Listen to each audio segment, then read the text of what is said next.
useful presentation, CME presentations done by our pain management team at Cleveland Clinic, Abu Dhabi.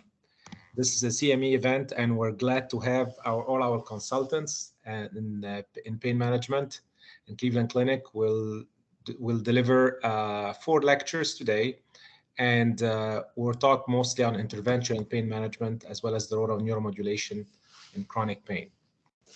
My name is Reda Tolba. I am a clinical professor and chairman for the Department of Pain Management at Cleveland Clinic, Abu Dhabi. And I would like to welcome our first physician consultant, Dr. Ammar Salti, who is a consultant at Cleveland Clinic, Abu Dhabi. And he will be talking to us and discussing the interventions for headache and facial pain. So Dr. Ammar, the podium is yours. Thank you very much, Reda. It's a great pleasure to be here, to be involved in this nice gathering. It's a CME accredited program, which is very nice to have it as 2 hours, CME hours for DOH or whatever for relicensing.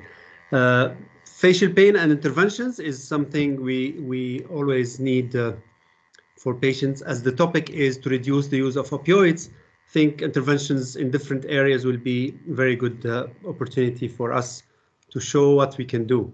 So the objectives will be to demonstrate the anatomy of head and neck, learn about the techniques to approach head and neck blocks, and to highlight the evidence about these blocks, and finally to apply the recent recommendations for better outcome.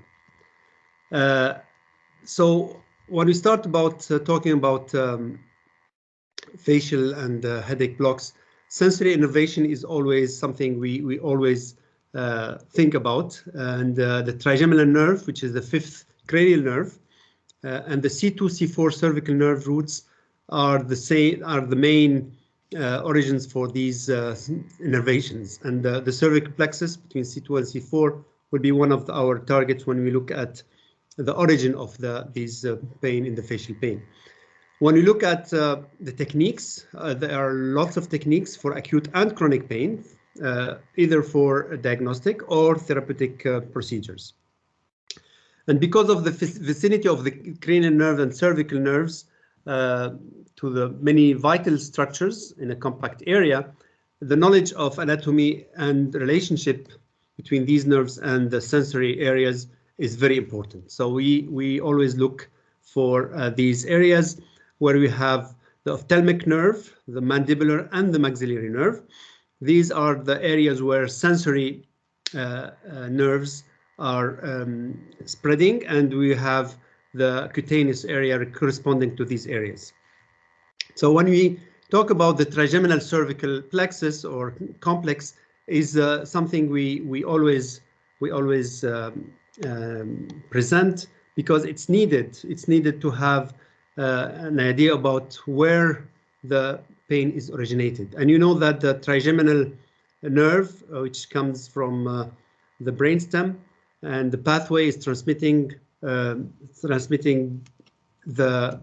Can you have the slide back, please? Yes, back. Yes, and we have the transmission through the V1, V2, and V3 in the brainstem to the upper cervical nerves into the head and face through the trigeminal nerve. We'll see it in a second. So what we can tell about this is that, next slide, please. So that the vicinity of these nerves in the cranial, very important structure, is an important point to understand the anatomy. And you can see here the Gasserian ganglion, which is trigeminal nerve, where we have all the origin of V1, the ophthalmic, and we have the mandibular, maxillary, and mandibular. All these structures are gathered in a small area. So whenever you talk about intervention, we need to really understand the anatomy of that. Next, Jackie. So the trigeminal is, as I said, the 5th cranial nerve, which carries both sensory and motor components. It's called the semilunar or Gasserian ganglion, which lies in a Meckel cave on an envisionation of the dura mater near the apex of the petrous part of the temporal bone in the posterior cranial fossa. So this is where it lies. It goes through the through the Gasserian ganglion. The Gasserian ganglion will go through three areas: V1, V2, and V3, going through some specific foramina. We'll see it in the next slide. So we have to always think about this origin of the nerves, V1, V2, and V3, in order to help with understanding where we need to intervene. So as I said, the ophthalmic V1 will be going through the superior orbital fissure, the maxillary through the foramen rotundum, and the mandibular through the foramen ovale, which is usually people are confused about the foramen ovale, thinking that the foramen ovale is the area where the Gasserian ganglion is going through. Actually, it's only the V3 mandibular area is the one involved and going through the foramen ovale. Next slide.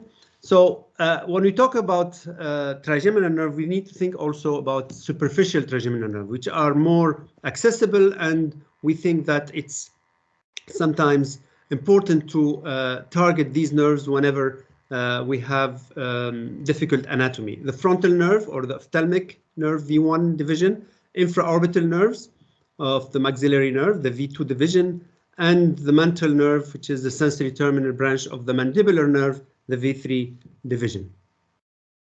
And to make it easy, this slide is taken from our friends Nysora group, where you can see the supraorbital, the infraorbital, and the mantle foramen, where they are lined up with one line, which makes it easy for understanding and for the practical tip where you can access them very easily.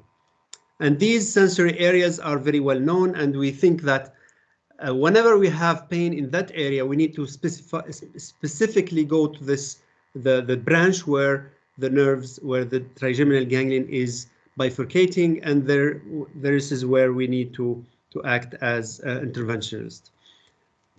And of course, with the ultrasound guidance, we can have better understanding based on the sonoanatomy and the gross anatomy that we all learned in the medical school. So sometimes it's challenging, but with some learning material and with some workshops, it's something that we can master very easily.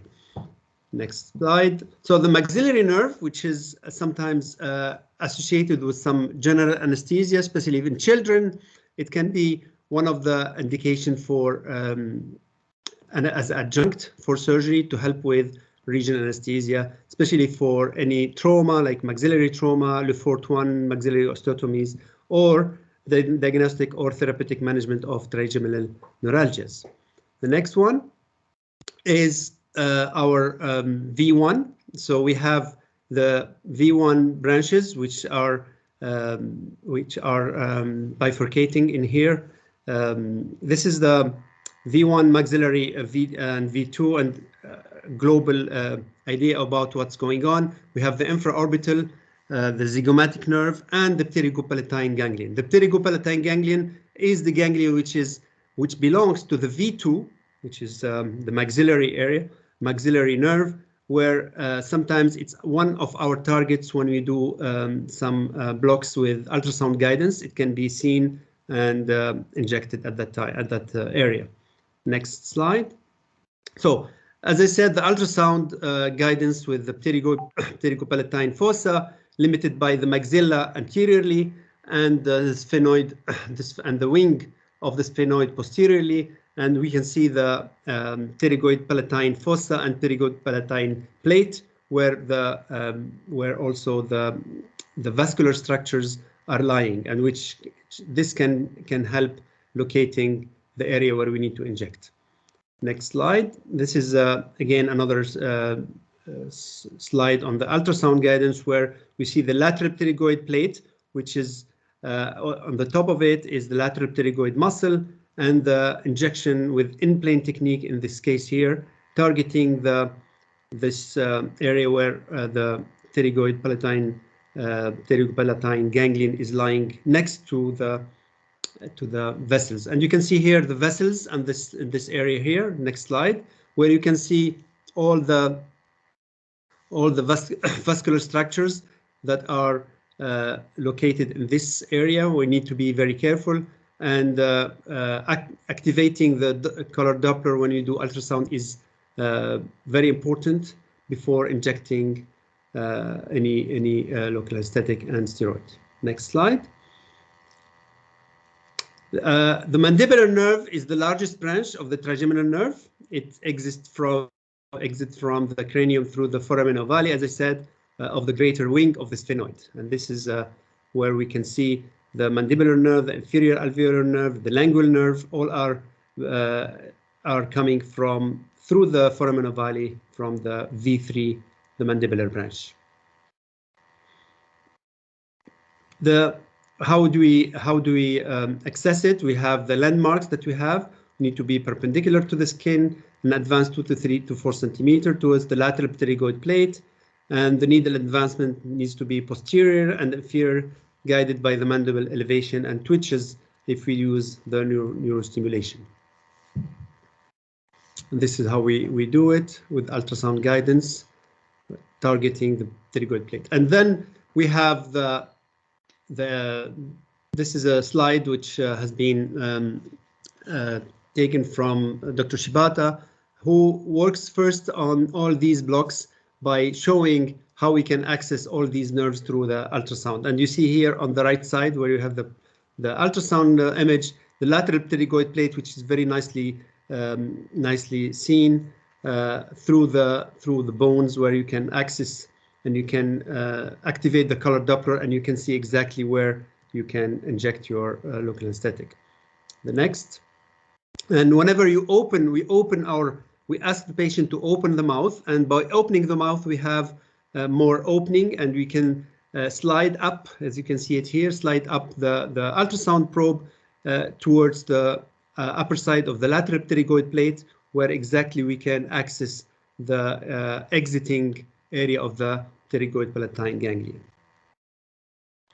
Again, here you can lose it when you go very, very high to the zygomatic arch, and by sliding up and down, you can find the opening where you need to inject. And this is the needle pathway in the posterior border of the uppermost part of the lateral pterygoid plate. Exactly on this area here, in-plane technique is the recommended injection technique. Next, this is a summary of it. I'm gonna go quickly. Yes, this is the approach of out-of-plane technique, and you can see here the color Doppler, which is activated to know exactly where we need to hook our tip of the needle. This is the imagination on a workshop where we teach about this opening of the mandible, where you have opening of the area where you can start going inserting your needle. Next slide. So indications, we know that there are many indications for acute pain, especially for surgeries, but of course non-malignant chronic pain conditions such as trigeminal, vascular issues, post-herpetic neuralgia also can be one of the indications. And when we talk about facial pain in general, we need to always have in mind different diagnoses. You can be temporomandibular joint problem, sinuses, cluster, where it's more localized and very acute and very strong, severe pain localized around the eye. The tension headache is one of the differential diagnoses we need to think about it. Migraine, which has different approaches with prophylactic and curative treatment, and of course neck pain, which can have referred pain to the facial area. Next. One of the combinations that we can use during our treatment and interventions for facial pain is the greater occipital nerve. The greater occipital nerves, which will be located posteriorly, and with ultrasound we can look at it and locate it very easily, is many times radiating towards the frontal area and can lead to referred pain in the facial area. So we think that sometimes the greater occipital nerve is one of the options to treat our facial pain patients. And these are some of the recommendations coming from the American Interventional Headache Society, where they recommend start getting and locating the nerve at the level of C2, going laterally, oblique, to get to the inferior obliquus muscle, which can be the target, where you can see here the occipital nerve lying medial to the occipital artery. Next. Yes, this is another picture showing how we can approach it, going from the medial side towards the lateral side and getting the probe more oblique to get very nice stratification of the muscles, semispinalis, capitis, and the inferior obliquus capitis muscle. We can also target the C2 DRG by ultrasound by going through the obliquus capitis inferior muscle and reaching this area where you can see the C1, C2 joint, and the vertebral artery will be more medial at this level here. Next. The sphenopalatine ganglion is a large extracranial structure that can be one of the targets. Management of intractable cluster headaches is one of the indications. Migraine and other trigeminal autonomic cephalalgia.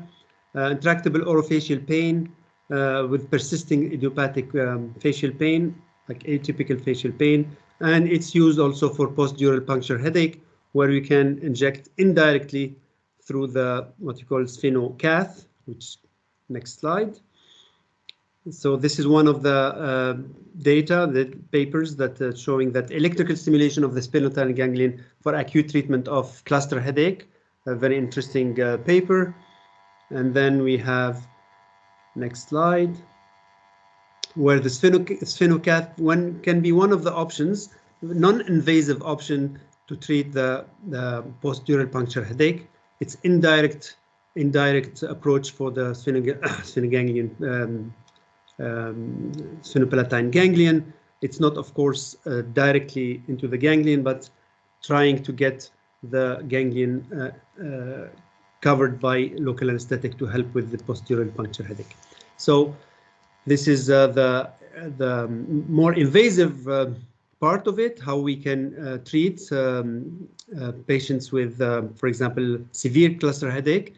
We are targeting the pterygoid palatine fossa, which is a small inverse pyramid, 2 centimeter high and 1 centimeter wide, as you can see here, with the local anesthetic and the medium contrast impregnating the sphenopalatine.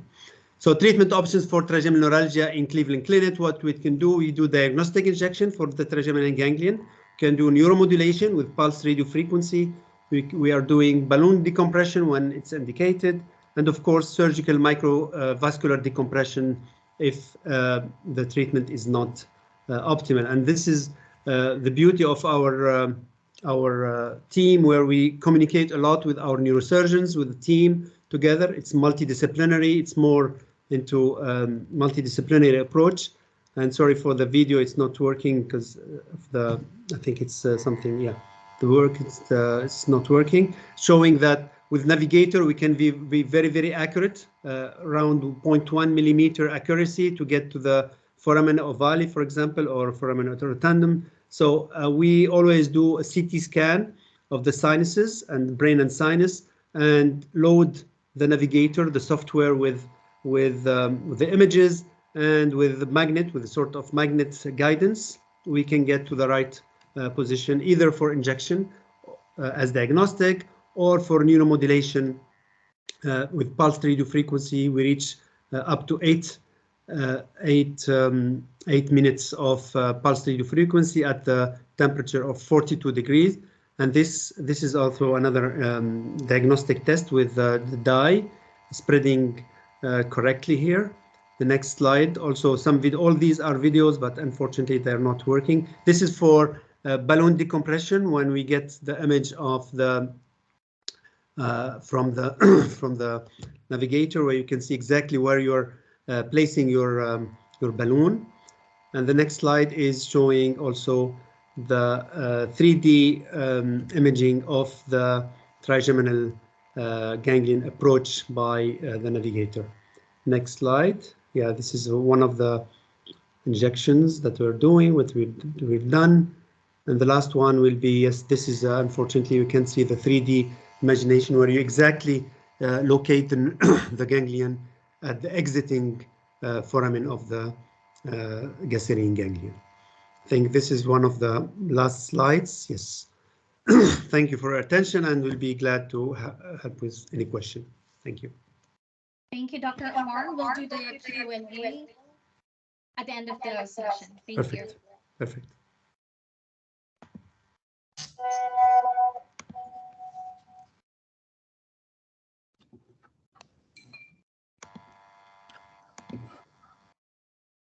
Next in line, all set, Reda. So can I introduce you? All right. Yes, go ahead, Sadiq. Right. So I think, guys, my name is Dr. Sadiq Bayani. I also work at the Cleveland Clinic Abu Dhabi with these other guys. And I think the reason we put out this webinar is this is a second part. So if you have missed the part one, you can still access the part one recordings on the YouTube. Just go on the Cleveland Clinic Abu Dhabi's YouTube channel and you put in time for change study day, and you will find the part one. So this is a continuation. This is a sequelae. Today we are talking about how we can minimize the use of opioids by using interventional pain management. And the topic of spinal cord stimulation ties in nicely. And it's a pleasure to introduce Dr. Tolba, who's our chairman at the Department of Cleveland Clinic Abu Dhabi Pain Management Unit. So Reda, the floor is all yours. Thank you. Thank you. Thank you, Sadiq, for the introduction. So I'll be talking about principle of spinal cord stimulation and its role in chronic pain. So our learning objectives is to describe how the mechanism of action of spinal cord stimulation, or SCS. We'll briefly talk about level of evidence and a few studies. We'll discuss the indications, the efficacy, and possible complications for using spinal cord stimulation. We'll briefly discuss the techniques of how to perform spinal cord stimulator trial and implants. And we have a few real case reports about real patients who had spinal cord stimulation.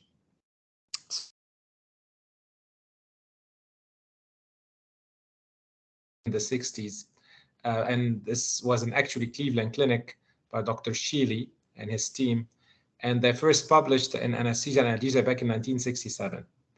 What they figured out in cats' electrophysiological system was activated by noxious stimuli, and it can be suppressed by stimulation of the dorsal column. And they figured that in chronic animal preparation, they can pulse the dorsal column, and by stimulating it actually in animals, it inhibits the withdrawal from painful stimuli. So like a lot of experiments, this is how this is started. And the first device that was really implanted was back in the late 1960s. And then this therapy has evolved a lot over the few years as we have it now. So next slide, please. So what is spinal cord stimulation? What is it exactly? It's basically when we stimulate the spinal cord or dorsal column, the spinal cord, or other parts like the dorsal root ganglion, for example, we try to modulate the dorsal column of the spinal cord in that case, and by producing electrical impulses across the spinal cord.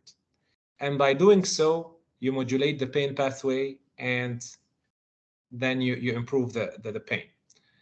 Typically speaking, we do paresthesia mapping to affected areas, meaning we ask the patient, where is the pain? For example, if patient have back pain and right leg pain, you want to make sure that when you stimulate the spinal cord, you're covering with the paresthesia mapping where the pain is. Typically speaking, what we have classically is the tonic stimulation. Tonic stimulation is where you can feel those stimulation, you can feel the paresthesia from the device, and it should cover the painful areas. Over the last 8 to 10 years, we have newer technologies. They deliver paresthesia-free stimulation, meaning that you may feel pain relief, but you don't feel actual stimulation. Something like, and like I said before, previously when I was a fellow back in 2010, we said in the Cleveland Clinic that my mentor, Dr. Mikhail, was if you have 50% improvement for 50% of the patient, that is success. That really was the case because at the time you only has the tonic stimulation and we have really limited options. Now, over the last 10 years, there was a lot of revolution regarding or evolution of the spinal cord stimulation technologies, and we've seen a lot of more success depending on the case and selections. So it's not anymore 50-50, but we're aiming for 70 and 80% pain relief for well-selected patients. Next, please. So next, just ignore that slide. Just go to the other one, please. Yes. So when we talk about spinal cord stimulation and role and when we do it, really back in the 90s and early 2000s, there was a push for a lot of opioid prescribing. And we all saw the results of patients on chronic high-dose opioids for non-cancer pain, patients who have dependence, they have opioid-induced hyperalgesia, addiction, and other problems. And then what we're trying to achieve here is you don't have to really put the patient on a lot of opioids to consider neurostimulation, but rather the patient has started neuropathic pain agents, physical therapy, they tried, they had surgery, for example, they still have recurrence of their pain. It's good to consider neuromodulation as an option before starting on high-dose opioids. I'm not saying this is the first option. You have to try and fail conservative management and injections and others, but also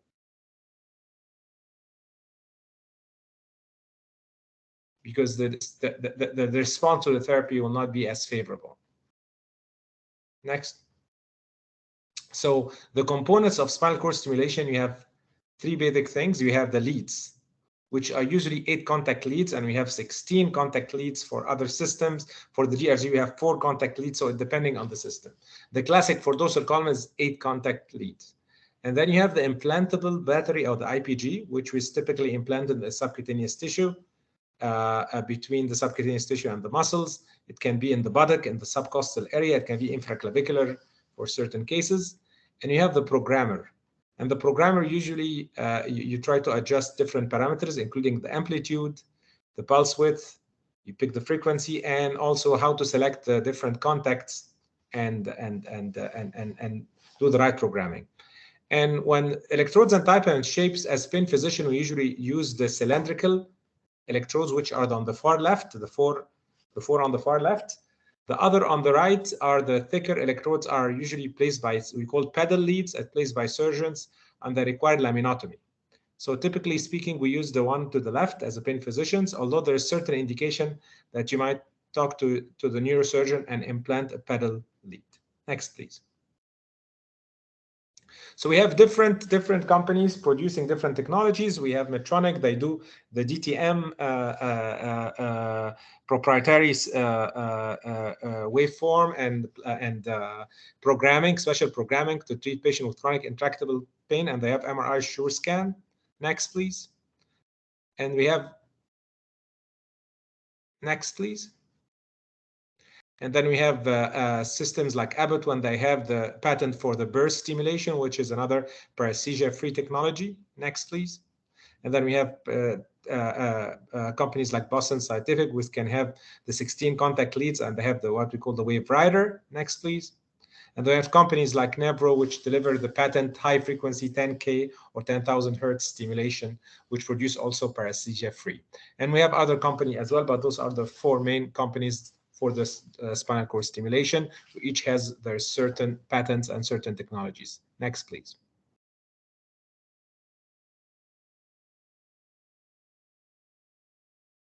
Next slide, please.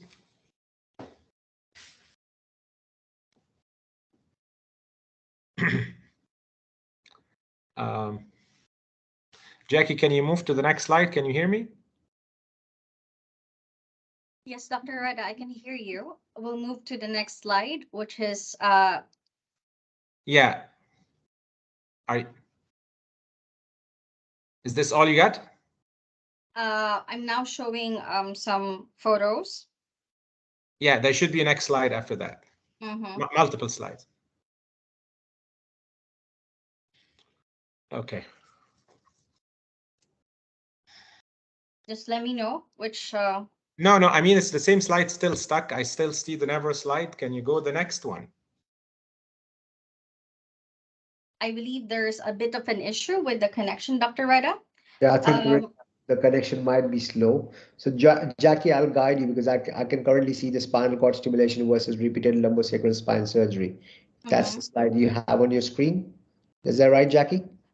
We're showing the PubMed. Yes, that's right. Yeah. Go back, please, because I think you skipped through many slides. I think Rada Yes, went correct. Yeah. pages. I'm still stuck in that Nevro slide.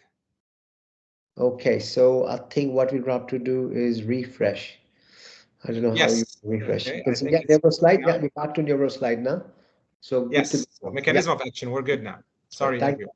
No problem. Perfect. Thank Yeah. you. We're showing mechanism of action of Yes, epi. yes. So, Great. so moving on. So, how do spinal cord stimulation work? Well, nobody really knows how it works, but there are theories for neuropathic pain. For example, the theory is that the spinal cord stimulation may alter the local neurochemistry at the level of the dorsal horn. So it suppresses the hyperexcitable neurons. So it increases the GABA, serotonin, and also it perhaps suppresses the level of some excitatory amino acids such as glutamic acid and aspartate. While for ischemic pain, the analgesia could be derived from either sympathectomy, inhibition of sympathetic system, or vasodilatation, which cause restoration of the oxygen demand supply. That's why it works for ischemic pain, like a vascular claudication and angina. Next, please.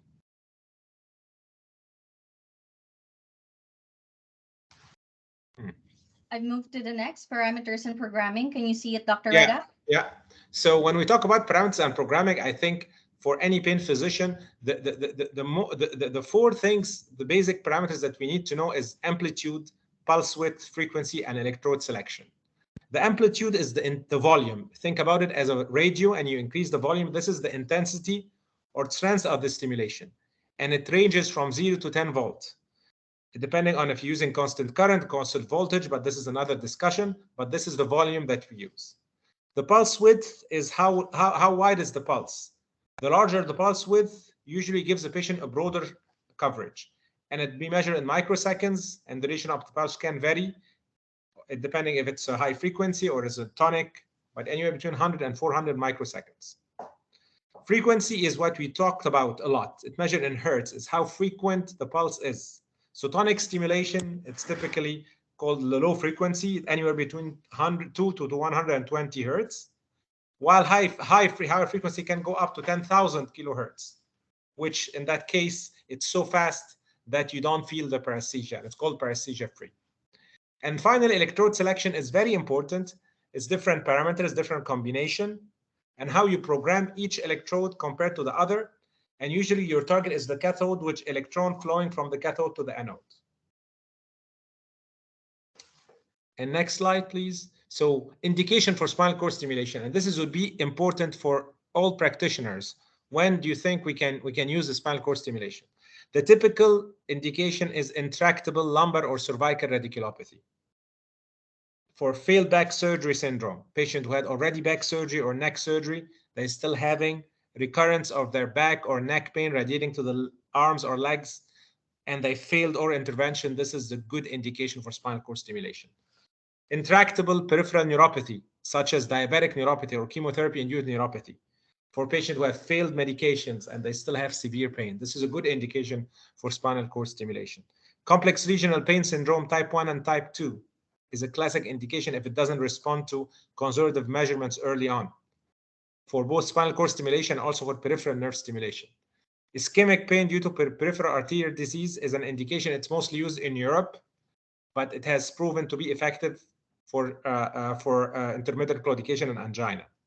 And then sometimes we think of out-of-the-box indications, such as chronic pelvic pain, for example. I had a couple of patients who has responded very well to dorsal root ganglion stimulation with pelvic pain. Chronic abdominal pain can be used for it, such as pancreatitis. Central neuropathic pain of spinal cord injury, it's not very consistent. Other indications such as arachnoiditis, epidural fibrosis, post-mastectomy syndrome, refractory angina, and PHN, which is a very post-operative neuralgia, is also a very severe condition that affects patients who had shingles, and sometimes they can respond well to spinal cord stimulation. How do we select the patient? This is the most challenging and most important step. You have to use the proper indication, neuropathic pain syndrome. If you select the patient well, hopefully you'll have good outcome. If you don't select the patient well, you will have poor outcome and you will cost the insurance company a lot of monies. and that can be bad in the future if you don't have deliver good outcomes. You have to do, ideally, if you suspect the patient has major psychiatric disorder, you have to do psychological evaluation prior to make sure that the patient is a good candidate for it. For example, untreated depression, untreated anxiety, schizophrenia, if the patient has acute psychosis. Depression and anxiety per se is not a contraindication because a lot of chronic pain patients do have that, but it's untreated, and if somebody is really not fit for that kind of commitment, it has to be screened by a psychologist. And appropriate patient selection or appropriate patient with spinal cord stimulator trial should have a proper diagnosis, neuropathic pain, should have failed some conservative therapy, and you have to rule out any significant psychological pathology. Imaging is important to rule out, to make sure what is the track, what pathology does the patient have. Does the patient have moderate to severe stenosis on the side? Does the patient has prior laminectomy? To plan your trajectory before doing the surgery. Next. So the stages are 2 stages. The first one is the trial. So the trial, typically we put the lead, we leave it for 5 to 10 days, and you connect it to external programmer. It's a 2, basically you do 2 around the epidural space. Usually you don't open unless you're doing something called permanent trial, but for the sake of this talk, we'll talk about just a temporary trial. So you put it percutaneously under X-ray guidance, you connect it externally, and you leave it for 7 days typically. And you see the patient after that. If there is an improvement, 50% or more, patient is satisfied, there is improvement into functional level, then we remove the leads and we schedule the implant later. There is something called permanent trial that you can open and put it in. It has certain indications, and you have to have a decent trial to permanent implant ratio. If you're doing, and let's go next. So the permanent lead implantation, you can use a percutaneous lead, which most pain physicians do, or you can use with your surgeon a surgical pedal lead, for example, for patients who had a surgical issue or they had a surgery at the site or where you want to put the leads on. Sometimes you need to do pedal lead. You use a mid-thoracic, midline, lower thoracic incision if you're doing a thoracic or lumbar, or upper thoracic if you're doing cervical. And again, you open the fascia, you anchor the lead, and usually you tunnel it and connect it to the battery. Next, please. So this is kind of very technical, and this is if you look at the small box, the rectangle, it shows where you put the entry level for your needle and where you put the lead level. And some people might be confused if why you're putting thoracic leads for somebody who has lumbar pathology. Remember, those are not dermatomes. Those are the topography of the spinal cords where the fibers descending in the spinal cord represent for each part. So the back and the legs are usually anywhere between T8, T9, and T10. This is not the dermatome. When you stimulate the dermatome for DRG, it follows the dermatome level. But here, if you want to cover the back or the legs, you want to put the leads at around between T8 and T10. For the foot, you put it at T11 to L1. This is where the fibers for the foot goes down. If you want to do the upper extremity, you want to put it anywhere between C3 and C5. So that's a good thing to remember, that we're not targeting the dermatomals, we're rather targeting the fibers descending in the dorsal column of the spinal cord. Next, please. Next. Because I have 10 minutes, I have to run fast. Again, this is a quick comparison of the percutaneous. Yeah, move. Yeah, the following one. So what are the contraindications for spinal cord stimulation? So if you have somebody with active infection, severe thrombocytopenia and coagulopathy, if you have severe spinal stenosis where the leads are planned to be, because if you put the space-occupying lead in somebody with severe spinal stenosis, it can cause cord compression. Pacemaker and ICD are not an absolute contraindication and can be safely done, but make sure you interrogate and have the rep for the pacemaker be there on time to avoid interference. If you have somebody with clear active psychiatric illness that precludes the use of spinal cord stimulation. And if you have somebody who's pregnant, it's better to postpone it. If they have a device in, better to hold it during the pregnancy because we do not have enough data. So what are we talking about? SCS and neuropathic pain. And in terms of RCTs or randomized controlled trials, the more are the peripheral radiculopathy, including low back pain and post-laminectomy syndrome. 1 RCT for CRPS type 1, 2 RCTs for pain-filled diabetic neuropathies, and no RCTs for CRPS type 2 and for post-operative neuralgia. Next, please.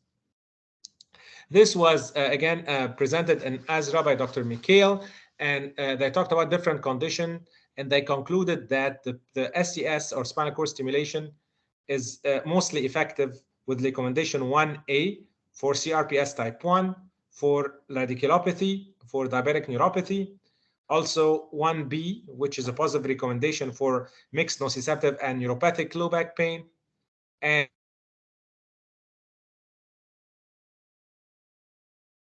such as, for example, peripheral vascular disease.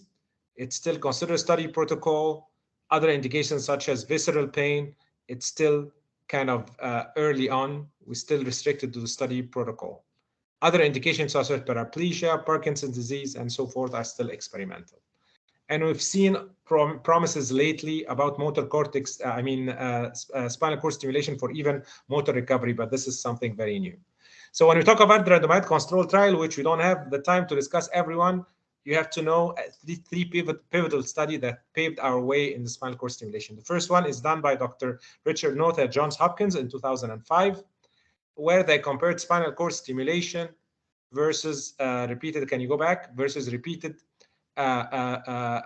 spine surgery for patients with chronic pain. They have randomized controlled trials, patients who had back surgery.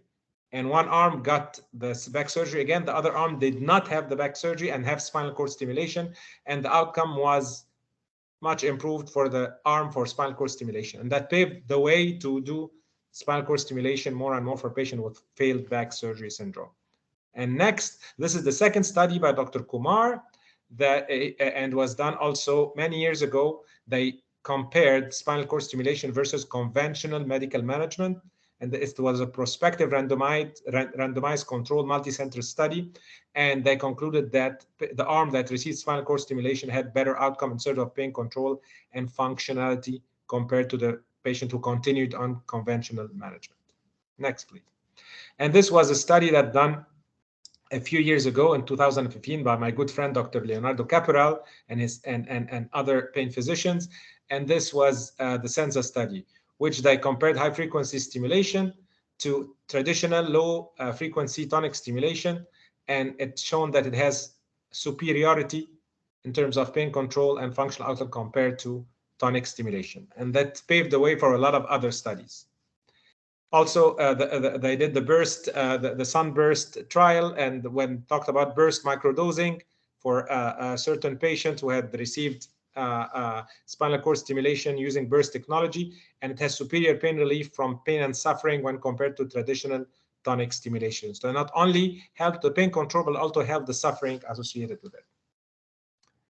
And then there's also this recently published studies in pain practice when they talked about DTM and the patient who had received DTM spinal cord stimulation, which is a paresthesia-free program, which follows certain algorithm, and the results were much superior compared for back pain with or without leg pain, patients who receive DTM treatment.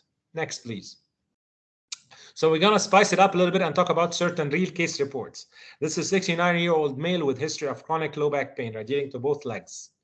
He had L4-5 laminectomy and fusion 5 years ago. Coming to the pain clinic, he initially did great with the surgery. However, the pain returned. He has persistent burning pain and numbness over the right more than left leg. The VAS pain scores consistently over 8 or more out of 10.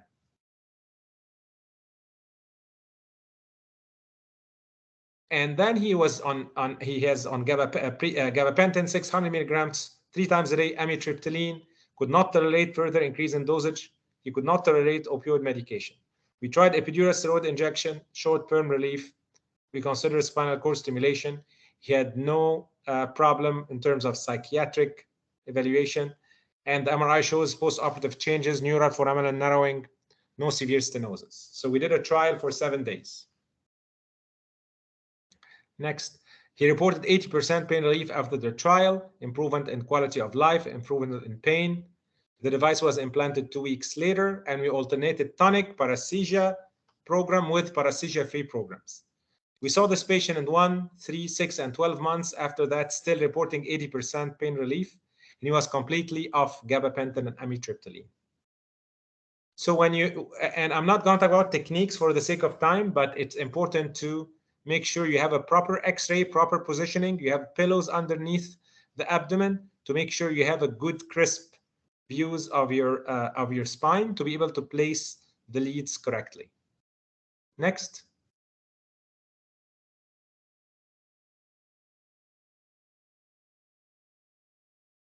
So this is kind of a picture of a typical trial. This is the T12L1 space. So typically we target that space, and you see it's a good looking space. You anesthetize the skin. You go 1.5 pedicles below using the paramedian approach, and you target the epidural space at that level for the needle entry if you have a failed back surgery syndrome, if you want to cover the back and the legs. So you target that space with the needle. So next, please. And this is the spinal needle to the left here. This is where we start below the pedicle of L2 to target L1 lamina, as we see it in the left. We numb the skin as I touch the lamina. That's why I like to use spinal needle first. Next, please. And this is the angle that we typically use. You don't want to be perpendicular, otherwise you'll not be able to. So I use 30 degrees to 45 maximum. Otherwise, it will be very hard to thread the lead. Next, please.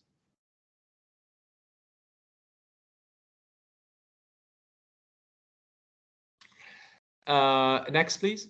This is the paramedian approach as we use. So you start to stick to 30 degrees, and this is how the lead leaves the needle and be threaded. So 30 degrees is really the angle that you want to do. That's why you start 1.5 pedicles below and start to be in that angle. Next, please. And this is the actual needle, the SCS needle, and you can see in the left image the position where the space is. And then we thread the needle, thread the lead through the needle, and you direct it, you steer it, and then your typical position would be you try to stay as midline as possible, and your typical position for failed back surgery would be around the top of T8, spanning T8, T9, and T10. But of course, it depends on the program. And this is usually you get a lateral picture, and you can see the leads in the posterior epidural space right there. If you see the leads anterior, like that would be something you try to avoid, meaning that you can get the motor roots and having problems. Next, please. So, and this is usually I use another needle, and then from the other needle, I thread the other lead and put it adjacent to the first lead. This is a good picture of both leads, both an AP and the lateral view. I think I have, I'm running out of time, so I have 5 more minutes. So next, please. So the trial, as I said, we leave it for usually 7 days. We remove the leads. If the patient improved, we usually do the implantation. So next, please.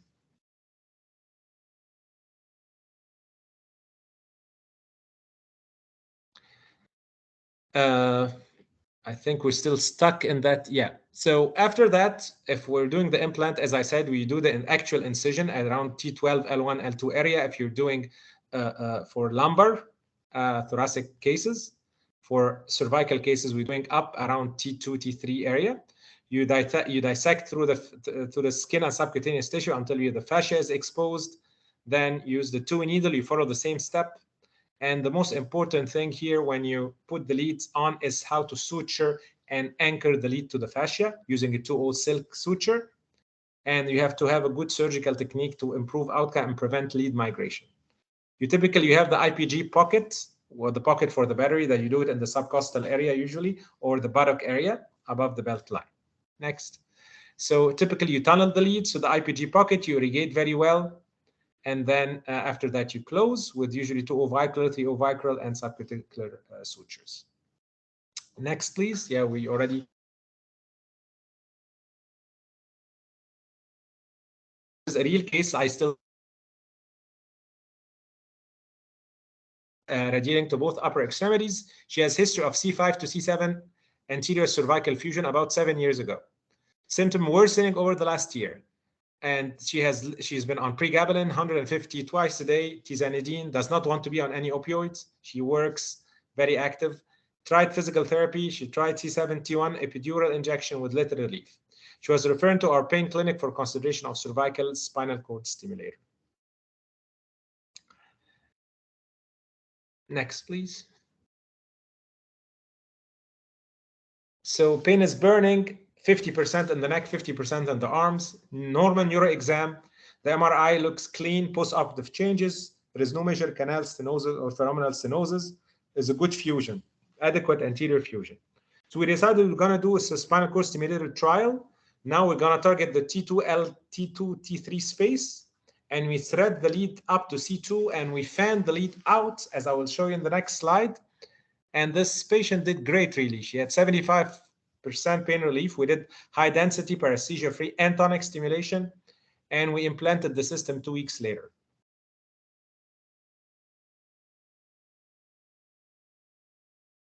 Next.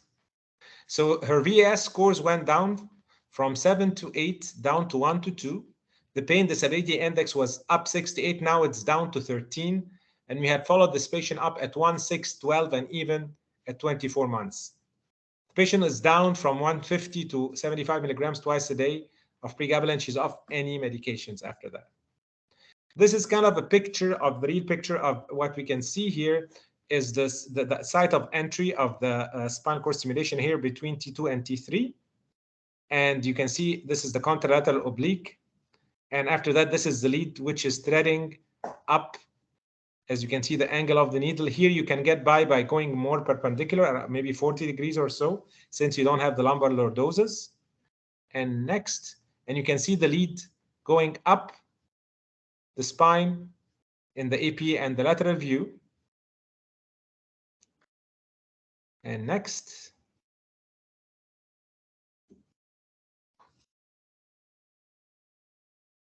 Next slide, please. And then this is the other lead, which we threaded. And you can see the lead are spanning C2, C3, C4, and C5. We had excellent coverage of the arm, but we also had excellent coverage of the neck.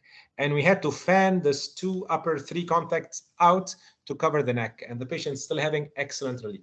Those cases are tricky because you're in the cervical area, but also the lead might migrate. So I'm going to talk quickly about complications. So hardware-related complication, lead migration. You improve the anchoring technology, lead fracture and malfunction. Distal to the fixation point, 5 to 10%. Those are improved again. And battery failure. The battery has a certain end of life, so be mindful that after a few years, depending on how much the patient uses and the amplitude and other parameters, the battery may be dead and you need to change it. Biological complication, pain related to device components, 1 to 10%, mostly around the IPG battery site. And wound infection, it's very important. Staph, 50%, others such as Pseudomonas, and 50% usually also at the battery site. And typically, ideally, you want to explant. So proper irrigation, preoperative antibiotics, and proper surgical techniques is important. Also, if you can swab the patient for MSSA and MRSA before and treated the patient accordingly, can reduce the incidence of especially staph infection. The maintenance of therapy is important. You have to have a system, follow up periodically. You have to have a nurse coordinator who involved to track the patient. If you have bigger patient population, somebody needs to track those patients. You want to make sure that the patient, if the pain relief is reduced, the patient may need reprogramming. You want to make sure that there is no lead migration. You have to document the VAS scores and PDI every time you see those patients and make sure they are good. And remember that tolerance to therapy can be a combination of different things. The device can be good, but the patient become tolerant to therapy. That's why you need to combine different programs, different waveforms, maybe give a patient a device holiday for a while, and so forth. And again, tips for success is selection, selection, selection. You better select the good and appropriate candidate. Do a psych evaluation before. Important to sit with the patient, set the goals, set realistic expectations. If you have a good trials, you had significant relief, patient should be satisfied. And proper surgical technique is important to reduce complications. And again, you have to have a proper support team. It's not a solo effort, it's a team effort. So we have to have a good team, good coordinator, support from the company rep to ensure patient is followed up. All your colleagues can help as well, evaluating those patients. And again, at the end of the day, you are physician. We have the oath, do no harm. Thank you. Thanks very much, Reda. I think that was a very good kind of run through about the spinal cord stimulation. So next we have, guys, is Dr. Eric Francois, who is a pain physician at Cleveland Clinic, Abu Dhabi. Eric is also he specializes in neuromodulation techniques, and majority of his workload includes managing back pain patients. So he is going to talk to us about interventions for back pain. So Eric, are you ready? Can you hear us? Can you hear me? Yes, I can hear you, Eric. And Jackie will move the slides and I can see you as well. That's great. So Jackie, if there are any issues, just reconnect, okay? But you can start to move the slides. Go ahead, Dr. Eric. Okay, so good evening, everyone. So I'm very pleased to present these topics on this conference tonight. Next slide, please. So I don't have any disclosure to declare, and here's a place where I enjoy to work with my colleagues. So next slide. So if we are talking about chronic pain, in the vast majority of the modern countries, the chronic pain prevalence is about 25 to 30% of the general population. Next slide, please. And when you look, the most common cause, back pain comes first, and neck pain. So we know that these symptoms are the most prevalent and the most frequent type of pain that the patient might face. Next slide, please. And if you ask this patient the last diagnosis that had been given for the pain, the first is arthrosis, and the second one is spine-related pain. So again, it's extremely frequent. It is the most frequent problem that the patient might relate regarding their pain. Next slide. So as I said, back pain is an extremely common pain syndrome and an enormous burden and cost generator in the modern countries. Recent studies done in Germany has demonstrated that the budget for back pain treatment is about 50 billion a year, and it counts for like 0.1 to 2% of GDP for all the industrialized countries. And it's mainly because of the loss of production of the workers, unnecessary imaging and possible treatments, disability payments, yes. And although it's extremely costful, we don't find in the great majority real somatic cause. So the rare somatic cause are the inflammatory spondyloarthropathies and some rare infection and malignancy. Next slide. For when we talk about back pain, there are number of pain generators that might overlap and give the same symptoms. So it might be disc issues, it might be vertebral issues, might be facet joint, might be myofascial pain, might be sacroiliac joint or coccygeal pain. So all of these structures might be involved in the pain and make the diagnosis very complicated. Next slide. So the problem also is that the clinical physical examination is extremely poorly capable to diagnose the origin of the pain. So I'm going to document this. We use the diagnostic block to define more precisely the origin of the pain. And another aspect is that the imaging, like MRI and other advanced investigation, are usually poorly correlated with the patient's symptoms. And it's also mainly due to the centralization effect that will give the pain to be widespread after time. And there is an extremely important factor that we always need to not underestimate. It's the biopsychosocial problem. Next slide, please. Another issue when we treat patients is certainly to avoid to overprescribe medication, because we know recently that this management has led to a burden crisis in US, particularly from opioid overuse, and of course this number of deaths that clearly difficult to manage. So next slide, please. So now regarding the interventions, it clearly be part of the strategy to limit the use of the medications as other multidisciplinary and other treatments like physical therapy and cognitive behavioral therapy.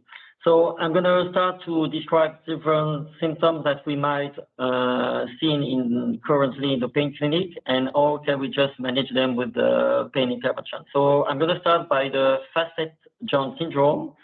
So typically these symptoms will give an actual back pain that will refer down to the butt and also the posterior and anterior thigh. The facet joint is innervated by the lumbar medial branches and L5 dorsal ramus, and it's typically a bisegmental innervation, means that the facet joints receive sensory afferences from the level and the level above. And this is a very frequent symptoms, as it counts for 15 to 45% of the patients who are suffering from low back pain. Unfortunately, there is poor evidence that clinical exam and their radiology might help to define these symptoms, and so that's why we use the diagnostic block. So next slide, please. Next slide, yes. The diagnostic block might help to identify the cause, and recently there is this international working group that has defined good practice regarding the management of facet joints. So after a positive facet block that will give more than 50% of pain relief, it's totally legitimate to consider the radiofrequency treatment. We can keep the anticoagulant as it's a superficial procedure, and we recommend not to offer the radiofrequency ablation more than 2 times a year. And the lesion would be larger if we can approach the nerve more parallel, and there is no evidence that a great larger lesion might help to treat the patient better. So we are, next slide, please. When you look on this recent study, this radiofrequency treatment might be very helpful, typically in this elderly population. And you can see in this RCT, there were one group control and 135 patients in the RFA group. And the ODI and the visual pain score dramatically dropped down. So it means that it's not only the pain that's improved in this study, but also the movement disorder of these patients. And this benefit lasted for almost 6 months. Okay, next slide, please. The other frequent and extremely important symptoms are the sacroiliac joint pain. So many cause from traumatic origin, pregnancy, repetitive stress, biomechanical strain, typically lumbar fusion, inflammatory symptoms, infection, and malignancy. So it counts for 15 to 30% of the general number pain population. Sacroiliac joint is the larger joint of the body, and it aims to transfer the energy from the lower leg towards the skeleton.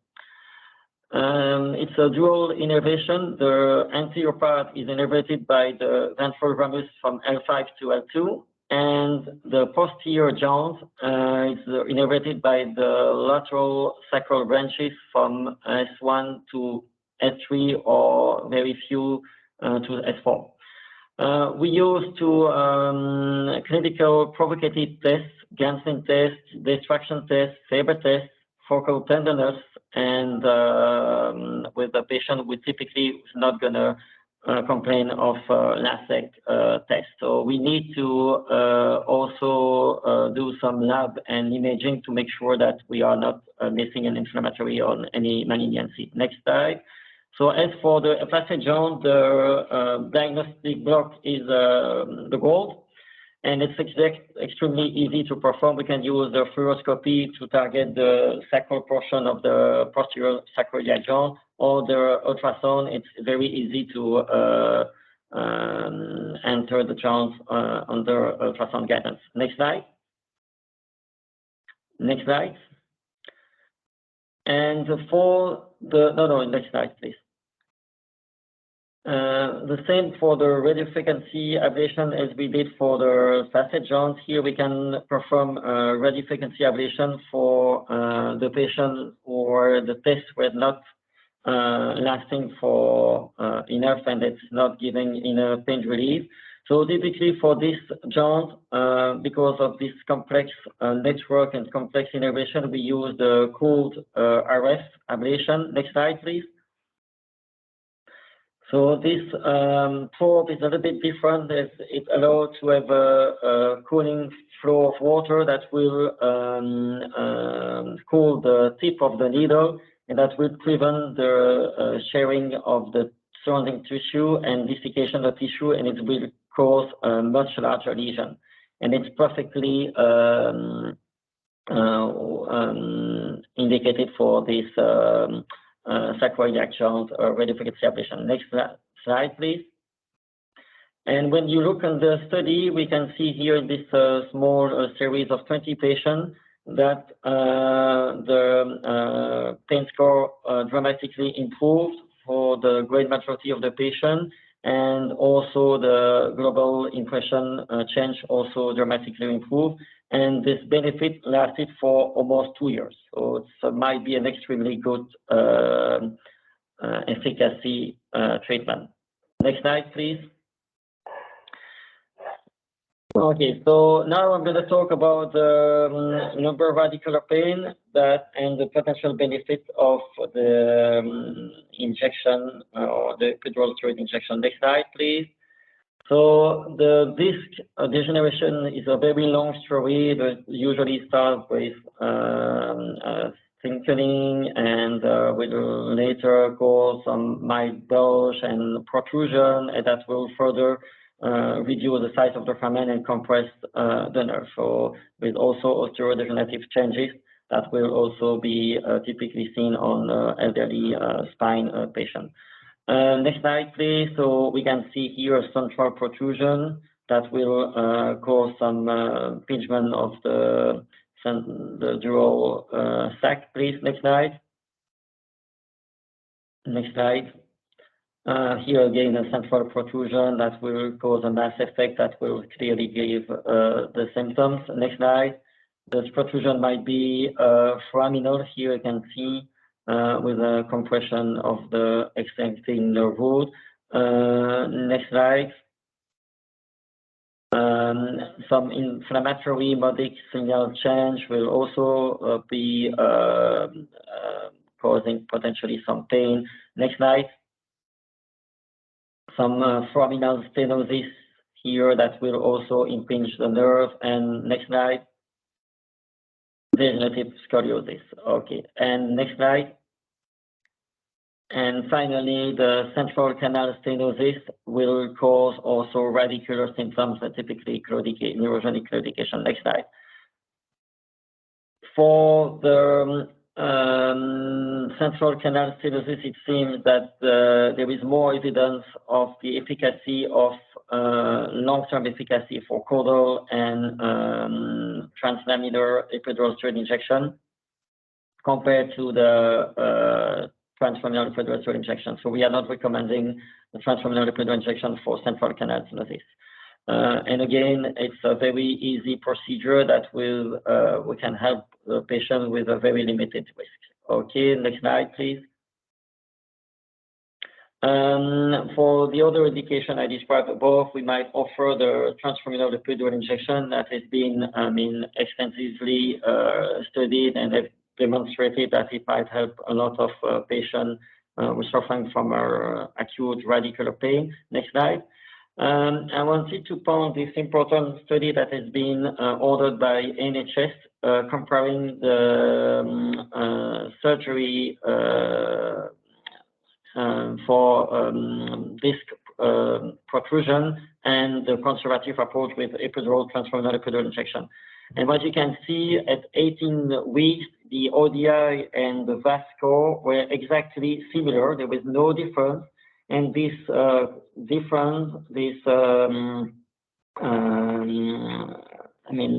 similarities lasted until 1 year. So there is no difference after 1 year if we choose surgery or the purely conservative approach. But on the other hand, what we can see in the surgical group, there are more complications, 4% with serious and severe complication with 1 foot drop. And there is no major complication reported in the transfemoral epidural group. Another important matter is that the finance it's totally in the favor of surgery, as it costs £35,000 more than a conservative approach. Next slide. Dr. Reda already spoke about this subject about failed back surgery, but I'm gonna you can present the next slide, please. So as he mentioned, the spinal cord stimulator has been demonstrated to be a very performant and good procedure to relieve patients who are suffering from chronic radicular pain after failed back surgery syndrome. And next slide, please. And as he mentioned, the new type of stimulation, paresthesia-free stimulation, are potentially more accurate and more efficacious to control the pain of this population. I wanted to finish by a new study that are now demonstrated that this stimulator might not be only offered for those who are suffering from post-surgical neuropathic pain, but also for those who are suffering from non-surgical population who are suffering from disc-related pain. And there is, you can show the first slide, the previous one. So here is with the burst, and they show that the patient population of 17 patients, 15 succeed the trial and were permanently implanted and were reporting good quality, better quality of life, reduction, a significant reduction of their pain score, and it remains stable over the next 12 months. Kind of equivalent studies being, next slide please, done with the DRG stimulator, which has reported about also an excellent pain relief, about 80%, and also for a duration of more than 1 year. And the last slide, this was with the high density, with demonstrated the same thing. So clearly, potentially, the technique that is not very invasive and with a limited complication might be offered, the next future for those who are potentially candidates for surgery, but previously we might potentially offer this technique before considering surgery. Okay, thank you very much, and happy to answer your question, please. We'll take the questions at the end, Eric, but hang around. Thank you so much, Eric. That was a very good run through about the lumbar spine interventions. So Jackie, let's move on to my presentation, please. All right, guys, so I'm just gonna take you through the journey of management of major joint pain. So next slide, please. So when we talk about major joint pain, majority of the patients suffer with osteoarthritis, and we're talking about the joint pain coming from hip, knee, and shoulder joint. Majority of times, patients will get offered simple analgesics like paracetamol or an intraarticular steroid injection. And in addition to this, we recommend lifestyle modifications like weight loss, physical therapy, and also patients undergo knee replacements and hip replacement. But we know these knee replacements and hip replacements aren't without any comorbidity. It does have procedure-related morbidity of infection, bleeding, complications. The failure rate is about 5 to 10%, and about 5 to 15% patients can be left with persistent or chronic post-surgical pain. In addition to that, the implant size do have a lifespan of about 15 years. Next slide, please.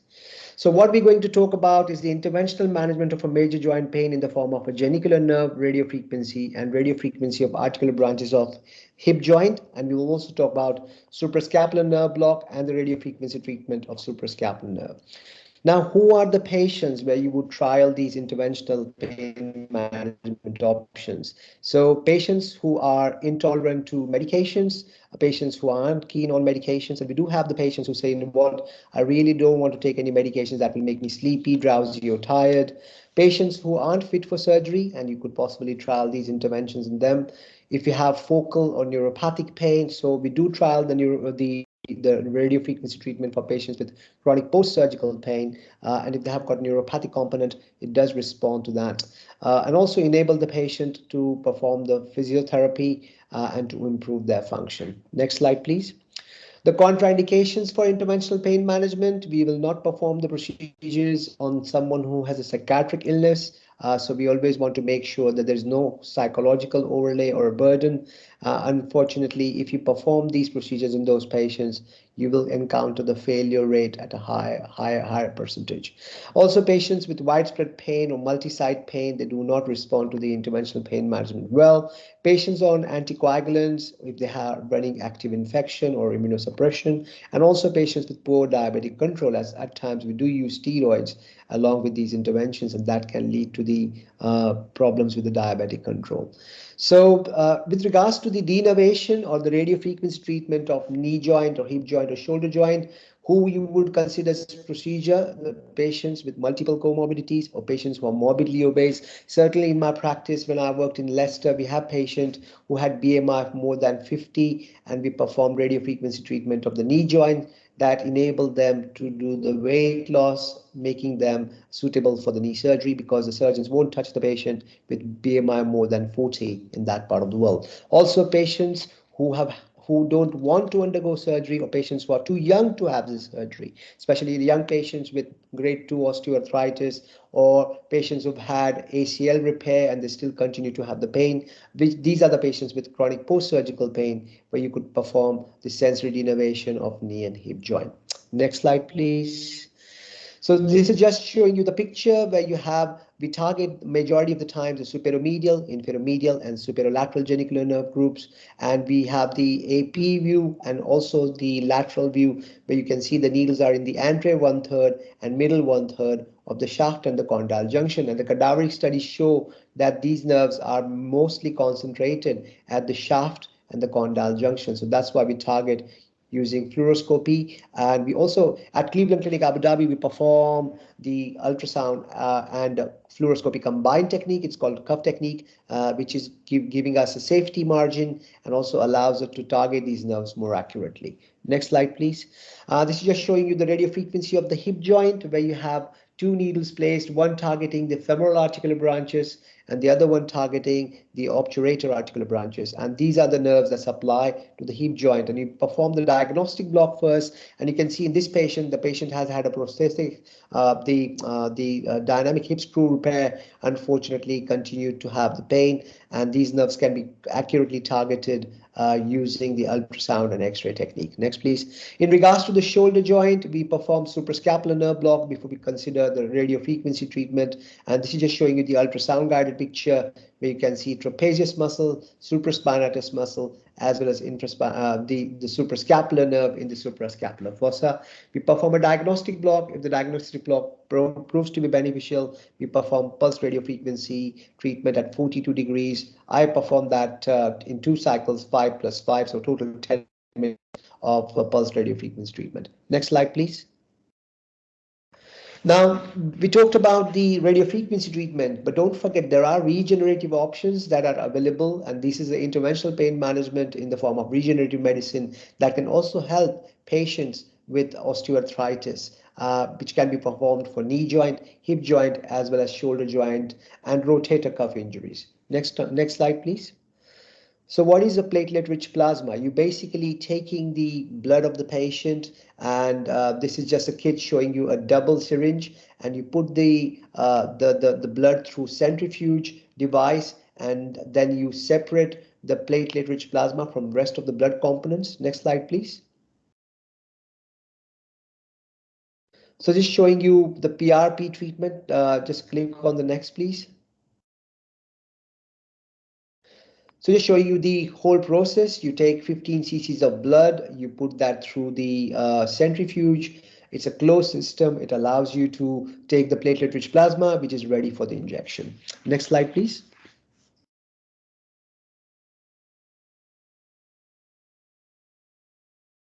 Jackie, next slide. Thank you.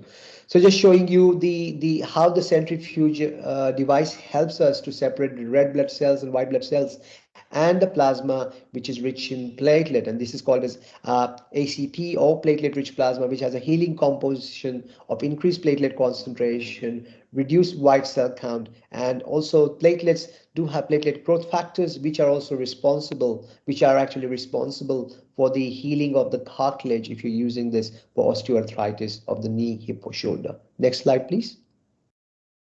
So it's just showing you the PRP indication. So when we talk about the joint pain, we can use PRP for acute injuries like tendon injuries, ACL tears, collateral ligament tear, or ankle ligament tear, muscle tears. With regards to the chronic indication, you can use it for arthrosis, you can use it for tendinopathies. For example, plantar fasciitis, Achilles tendon tendinopathy, or tennis elbow.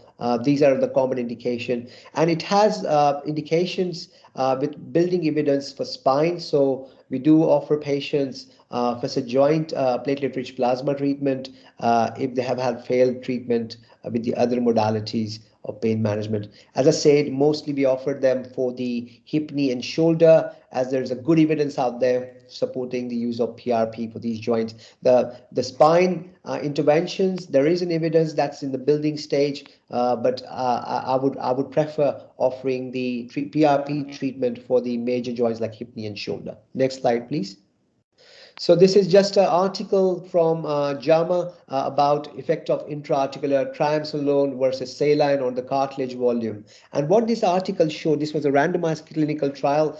We showed that if you keep doing repeated intra-articular steroid injection, unfortunately, steroids are catabolic and it will reduce the cartilage volumes. But the patients who've had intra-articular saline injection did not have any significant difference in the cartilage volume. Next slide, please. So just showing you the evidence for PRP in knee osteoarthritis, many papers, including level 1 randomized controlled trials.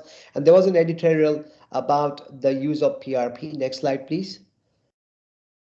And this was the editorial by Tim Hunt, who wrote, "The time has come to try intra-articular platelet-rich plasma for your patients with symptomatic knee osteoarthritis." So there's a plenty of evidence that shows that the platelet-rich plasma treatment is very effective, especially in patients with knee osteoarthritis with good functional improvement in their scores as well as improvement in their pain. Next slide, please. So in terms of the interventional pain management of the major joint pain, we would recommend the knee genicular radiofrequency treatment, hip articular branch radiofrequency, and shoulder suprascapular nerve as well as the axillary nerve radiofrequency, and also the regenerative options. So those are the options that we offer our patients at Cleveland Clinic in Abu Dhabi. So thank you so much. Thanks a lot. So I think, guys, if you have any questions, do please put in the chat box, and we will take the questions. Jackie, do we have any questions? Because I cannot see the. As of this point, Dr. Siddiq, no questions typed on the chat box. So we'll wait for a minute or two. If people don't have any questions, then we will go ahead and close the meeting. Okay. So we are recording the meeting, right, Jackie? That's correct, Dr. Siddiq. Yes. And as we did with our part 1, most likely we will be putting a part 2 as well on the YouTube channel. We just have to go through some quality checks, but we will notify you. If you have attended the webinar for more than 80 minutes, 80% of the webinar, you will be eligible to get the Department of Health CME certificate. So, and you do have the contact details that are given. If you have any queries about the webinar or about the certificate, please email us on that. So, anything you want to add? One question, Dr. Siddiq, from Dr. Nafi Samira. Yep. Okay, yes. Yeah, She asked about the CME. Oh, yeah, perfect. so, okay, so yes, it is accredited by DOH. So have another question from Chaitra from the UK. She says, are there any interventional procedures recommendation for Prumer? So patellofemoral osteoarthritis, basically it's platelet-rich plasma treatment because given that the whole of the compartments, including knee, anterior, medial, lateral, as well as posterior compartment, there is only combined capsule. So the capsule outpouches in all these compartments. And so if you have a patellofemoral osteoarthritis, you could actually just put in a PRP of 5 mL and the results are likely to be similar to medial or lateral compartmental osteoarthritis. So that would be my answer to your question, Chaitra. If anybody has any more questions, then let's know. I think Dr. Massimo has asked a question. You have seen many possible interventional pain procedures. Is there any outcome registry available for them? Reda, Eric, do you guys have? I think it will be a very good kind of idea to have this. There is a registry of spinal cord stimulators that are performed in the UK. And I certainly know that they were working on this registry for a long period of time. Like they do hip or knee replacements, it will be always good to have a registry for interventions like lumbar facet joints, spinal cord stimulation. So all these registries will not only help us to have the data about patients' pre-procedure scores, including pain scores, as well as functional scores, and also post-procedure scores, and also to know how long these procedures are benefiting them. Are they helping them to reduce the medications? Are they helping them to sleep better? Are they helping them to go back to the work? So I think it's a very good suggestion, Dr. Lampati, but I think currently I'm not aware of any registries here in the UAE, but I'm certainly aware of the registries in the UK. Just to add that we actually are doing some registries for the spinal cord stimulation and DRG patients.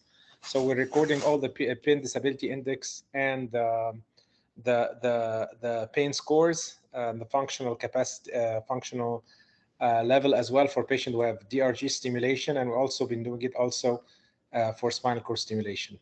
For the other procedure, I think it would be great if we have even more data. That's true. Great. I think that's it. Looks like we've had all the questions taken care of. So I think anything else you wanted to add, Reda? Okay, there is one more question. Say PRP in knee osteoarthritis. How many sessions to get? So I think there is a variability of the practice. Unfortunately, there's no standardization with regards to the PRP treatment for the knee.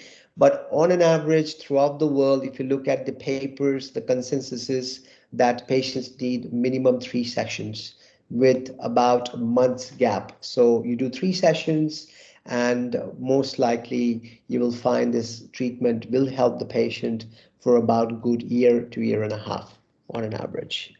So that's something that we have. I think we have another question here. I've dealt with cases of intractable migraine patients. One of my patients on Emgality. Can interventional pain management be suggested to my patient? Dr. Amar, are you there? Do you want to take this question? I'm here, yeah. Yes, can you take this question? Yeah, what the question for? The question is from Nafi Samira. She says that she has a patient with intractable migraine who's on Emgality. And do you think the interventional procedures can be playing a role in these patients? Yeah. As you know, for migraine, there's prophylactic and there's curative treatment. So the prophylactic can be anti-CGRP treatments, which is represented by the Emgality or Erenumab. There's a new medication which covers both prophylactic and curative. It's the new family of Gepants. Botox injections around the head is considered as prophylactic. It's done every 3 months, and it has a very good outcome. My suggestion is to add occipital nerve blocks for these patients, which has usually radiation to the posterior area, on the occipital area. So these are our interventions for chronic migraine. Of course, combinations are very useful for these. So I have patients who are on Erenumab and Botox injections, and their quality of life is completely restored and much better than the isolated treatment. So there's no data on that, but I'm collecting some patients on the combination, which can be helpful for the future. Probably we'll publish this later. Okay, I think it looks like I've managed to deal with all the questions now, guys. So thank you so much, Dr. Reda, Dr. Amar, Dr. Eric, for basically giving your time.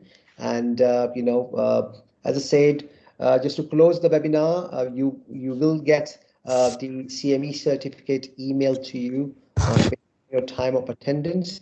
And thank you, Jackie, for doing all the work behind the scene and helping us to run the webinar very smoothly. Really appreciate it. Thanks a lot. And have a good evening all. And I'm officially closing the webinar. Thanks, Dr. Massimo, for great leadership and giving us the opportunity to host this webinar on the CCAD platform. Really appreciate that. Thanks a lot. Have a good evening, guys. Take care. Bye-bye now.